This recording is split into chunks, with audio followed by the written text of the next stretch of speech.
Harper Audio presents Night Fighters in France by Shaun Clarke, read by Seån Barrett.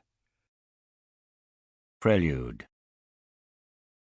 Operation Overlord, the Allied invasion of Europe, commenced on the night of the 5th of June 1944 with the concentrated bombing of German positions on the north coast of France by 750 heavy bombers, an onslaught against the Normandy defence batteries by hundreds of medium bombers, the clearing of broad sea highways 30 miles long by 309 British, 22 American and 16 Canadian minesweepers, and landings by parachute and glider in the vicinity of the east bank of the Caen Canal and astride the Cherbourg Peninsula.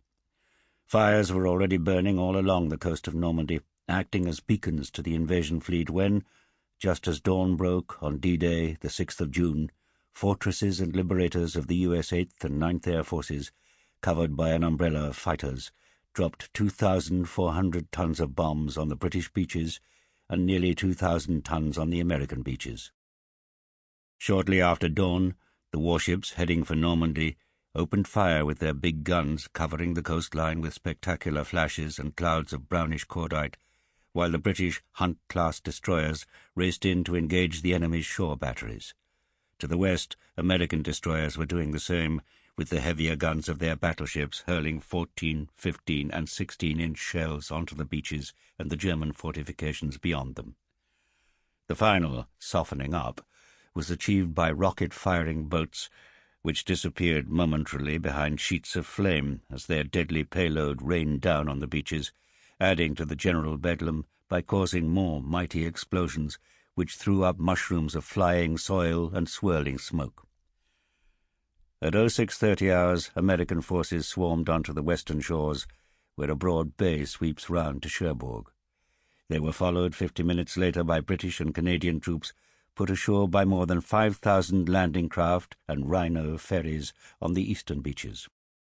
Many of the assault craft were caught by sunken angle irons and, with their bottoms ripped open, foundered before they made the shore. Others were blown up by mines.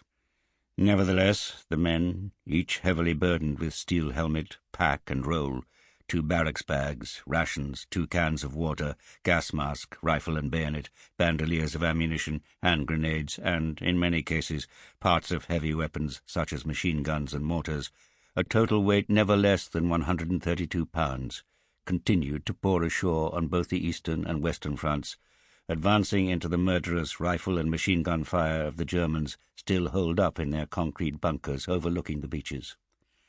Likewise savaged by a hail of enemy gunfire were the Royal Engineers and American sappers, who continued bravely to explode buried German mines to create safe paths for the advancing Allied troops.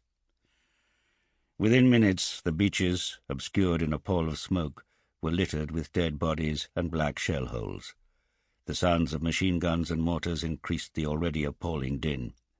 Out at sea, the guns of Allied cruisers, battleships and destroyers continued a bombardment that would account for 56,769 shells of various calibers.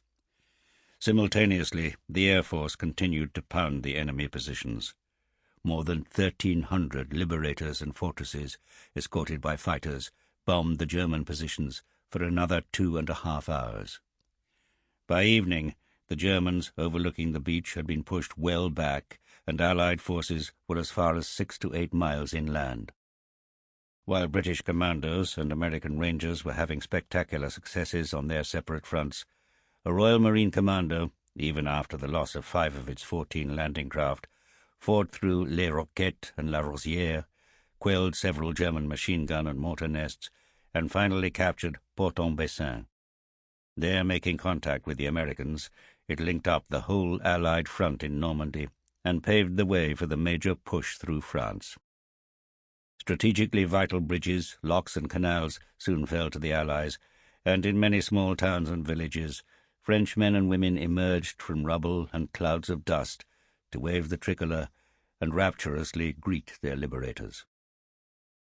Even though the German resistance was heavy, by the evening of the first day, a bridgehead 25 miles wide had been established, forming a continuous front, with American forces in the Cotentin Peninsula and just east of the River Vire, and Canadian and British troops on the left flank.